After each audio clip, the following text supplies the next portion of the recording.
দাওয়াত এর অর্থ কি? দাওয়াত এটা আরবি শব্দ, আর দাওয়াত দাওয়াত এটা আরবি শব্দ। দাওয়াতের অর্থ হলো আহ্বান করা, ডাকা। পরিভাষায় দাওয়াত বলা হয় হাসুন নাস আলাল খায়র ওয়াল হুদা ওয়াল আমর বিল মারুফ ওয়ান নাহই আনিল মুনকার লিয়াফুজু বিসসাআদাতিল আজিলি ওয়াল আজিলি। দাওয়াতের পারিভাষিক অর্থ হলো মানুষকে ভালো কাজের দিকে উদ্বুদ্ধ করা, ওয়াল হুদা হেদায়েতের দিকে উদ্বুদ্ধ করা, ওয়াল আমর বিল মারুফ সৎ কাজে আদেশ দেওয়া, ওয়ান নাহই আনিল মুনকার খারাপ কাজে বাধা প্রদান করা। কি জন্য এগুলো করবে? লিয়াফুজু বিসসাআদাতিল আজিলি ওয়াল আজিলি, দুনিয়াতে এবং আখিরাতে যেন মানুষ সফলতা অর্জন করতে পারে, কামিয়াবি অর্জন করতে পারে। সুবহান রাব্বুল আলামিন আমাদেরকে জান্নাতের দিকে, ক্ষমার দিকে দাওয়াত দেন, আহ্বান করেন, ডাকেন।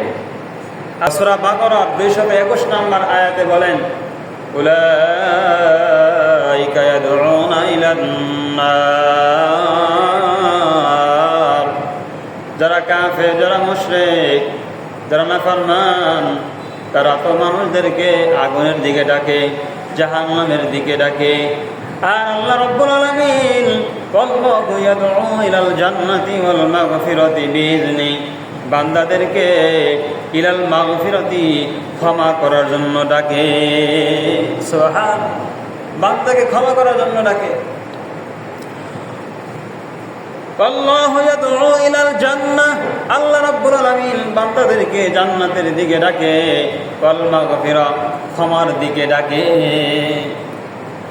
আল্লাহ রাব্বুল আলামিন আমাদেরকে দারুস সালাম অর্থাৎ জান্নাতের দিকে ডাকেন। আল্লাহ রাব্বুল আলামিন সূরা ইউনূসের 25 নম্বর আয়াতে বলেন আল্লাহু ইয়াদউ ইলা দারিস সালাম, আল্লাহ রাব্বুল আলামিন মানুষদেরকে শান্তির ঘর অর্থাৎ জান্নাতের দিকে ডাকেন। রাসূলুল্লাহ সাল্লাল্লাহু আলাইহি সাল্লাম তিনি ছিলেন দাঈ ইলাল্লাহ, আল্লাহর দিকে আহ্বানকারী। তিনি মানুষদেরকে আল্লাহর দিকে ডেকেছেন, আল্লাহর দিকে ডেকেছেন। আল্লাহ রাব্বুল আলামিন সূরা আহজাবের 44-45 নম্বর আয়াতে বলছেন ইয়া আইয়ুহান নাবিয়্যু ইন্না আরসালনাকা শাহিদাও ওয়া মুবাশশিরাও ওয়া নাযীরা, হে নবী আমি আপনাকে প্রেরণ করেছি শাহিদান সাক্ষ্যদানকারী হিসাবে, ওয়া মুবাশশিরান এবং জান্নাতের সুসংবাদ দানকারী হিসাবে, ওয়া নাযীরা এবং জাহান্নামের ভয় প্রদর্শনকারী হিসাবে, ওয়াদাইয়ান ইলাল্লাহ আর আপনাকে আমি প্রেরণ করেছি আমার দিকে, আল্লাহর দিকে আহ্বানকারী হিসাবে। ওয়াদাইয়ান ইলাল্লাহ, তাহলে আমাদের নবী দাঈ ইলাল্লাহ ছিলেন। উম্মাতিন, তোমরা হলো শ্রেষ্ঠ উম্মত, উখরিজাত লিন্নাস, তোমাদেরকে বের করা হয়েছে লিন্নাস মানুষের কল্যাণের জন্য, তা'মুরুনা বিল মারুফ তোমরা মানুষদেরকে সৎ কাজে আদেশ দিবে, ওয়া তানহাউনা আনিল মুনকার আর খারাপ কাজে তোমরা মানুষদেরকে বাধা প্রদান করবে। দাওয়াত দেওয়ার জন্য আল্লাহ রাব্বুল আলামিন বলেছেন হে নবী আপনি তাবলীগ করেন, দাওয়াত দেন।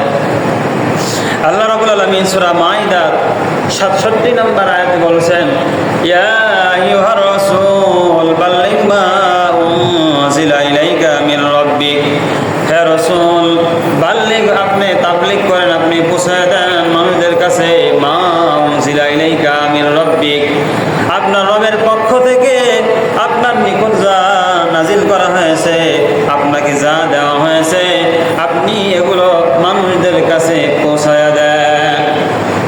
বাল্লিগ মা উনজিলা ইলাইকা মির রাব্বিক ওয়া ইন লাম তাফআল ফামা বাল্লাগতা রিসালাতা, আপনি যদি তাবলীগ না করেন তাহলে আপনি আপনার দায়িত্ব আপনি পালন করলেন না, আপনার রিসালাতের যে দায়িত্ব ছিল সেটা আপনি পালন করেন না।